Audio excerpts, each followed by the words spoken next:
Hi, I am Siddhant and I'll be your interviewer today. Let's start with the fundamental concepts of deep learning. What do you mean by batch normalization? Batch normalization is a technique to actually improve the training of deep neural networks. Now, this works by actually normalizing the inputs to each layer so that they have a mean of 0 and a standard deviation of 1. Now, this actually helps us to stabilize and accelerate the training process by reducing the internal covariate shift. Now, let's imagine that each layer in a network having its input data well behaved with a consistent distribution. Now, this normalization actually happens during training, making the learning process smoother and faster. Now, specifically, batch normalization normalizes the input of each layer for each mini batch. Now, it scales and shifts the normalized data using learnable parameters which are optimized along with the network's weight.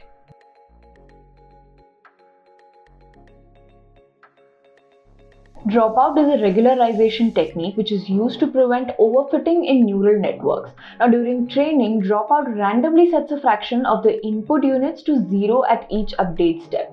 Now, this helps to ensure that the network does not rely too heavily on any one feature and improves generalization.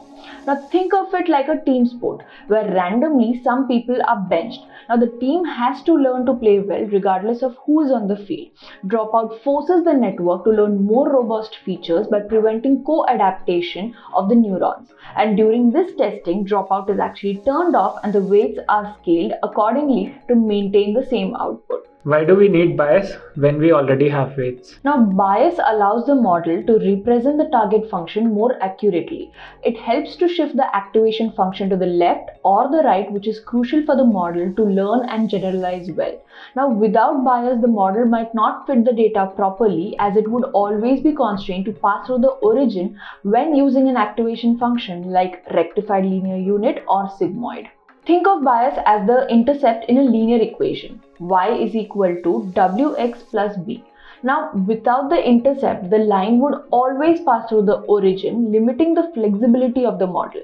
Bias actually provides the model with the freedom to adjust the outputs independently of the input. Could you please differentiate between ReLU and leaky ReLU? Rectified linear unit is an activation function which is defined as f of x, wherein in this graph f of x has constraint max 0 or x and f of y is equal to max 0 or y.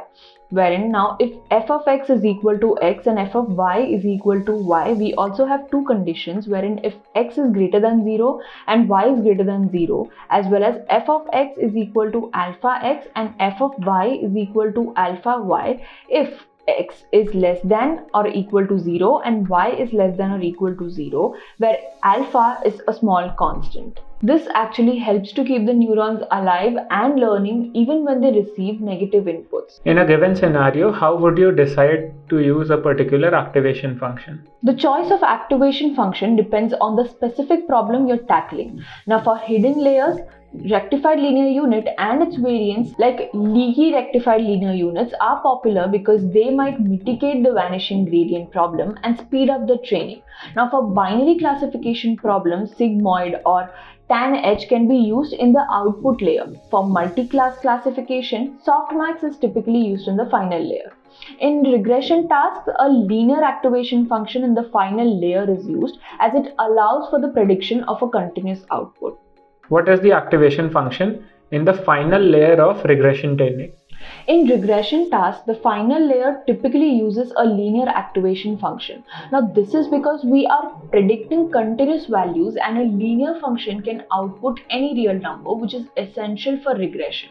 Now, a linear activation function is simply f of x, which is equal to x, which means that the output is directly proportional to the input without any additional transformation. Now, this is suitable for regression where the goal is to predict a continuous value. What are the various metric measuring techniques in classification? Metrics for classification tasks include accuracy, precision, recall, F1 score and AUC or ROC.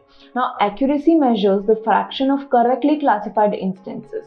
Precision is the fraction of true positive instances among the predicted positives. Now, recall or sensitivity is the fraction of true positives among the actual positives. The F1 score is the harmonic mean of precision and recall, providing a balance between the two. Now, AUC ROC measures the performance of a classification model at various threshold settings. Each metric provides a different perspective on the model's performance. For example, accuracy is good when the class distribution is balanced, while precision and recall are more informative for imbalanced datasets. What is the vanishing gradient problem? The vanishing gradient problem often occurs when the gradients used to update the weights in a neural network becomes very small, effectively preventing the weights from changing. Now, this happens with deep networks using activation functions like sigmoid or tanh, where the gradients can become very small when the input values are in the saturated regions of the function. Now, this actually leads to very slow learning or even a complete halt in learning as the updates to the weight are negligible. Techniques like rectified linear unit activation, batch normalization, and proper weight initialization are used to mitigate this problem. What is the dying ReLU problem? The dying rectified linear unit problem occurs when a large number of neurons in a neural network output 0 for any input. Now, this actually happens because the rectified linear unit function outputs 0 for all negative inputs, and if a neuron gets into a state where it always receives negative inputs, it stops learning. Now, this can actually lead to parts of the network becoming inactive and not contributing to learning. Leaky rectified linear units and other variants like parametric rectified linear unit helps to address this issue by allowing a small non-zero gradient for negative input values, ensuring that the neurons continue to learn. Could you please differentiate between an ANN and a DNN? ANN stands for Artificial Neural Network, which is a general term for any network of artificial neurons.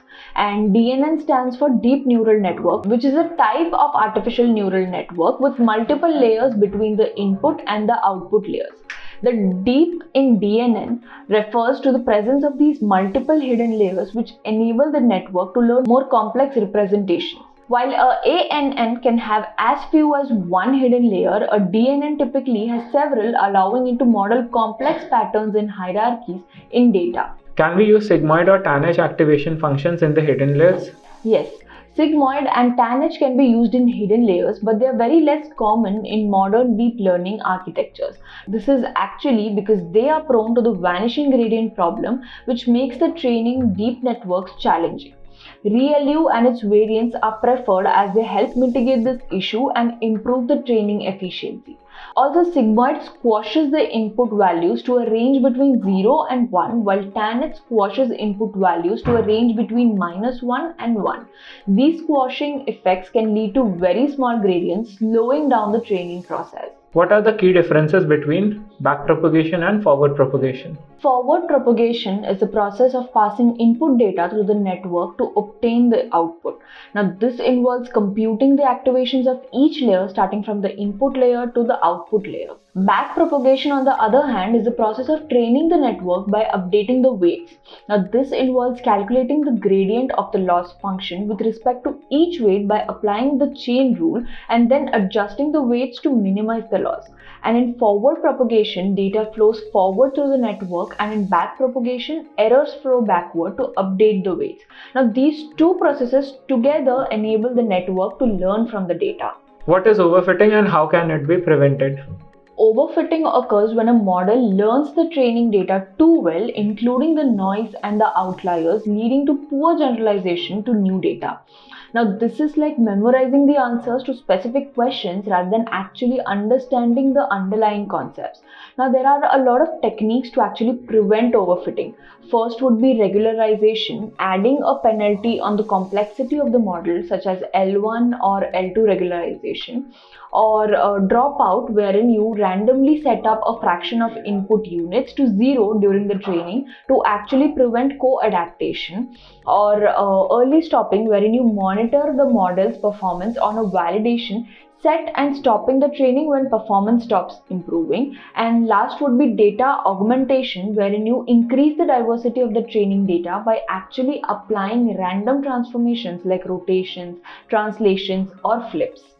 What is a CNN? A convolutional neural network, which is CNN, is a type of deep neural network designed for processing the structured grid data like images.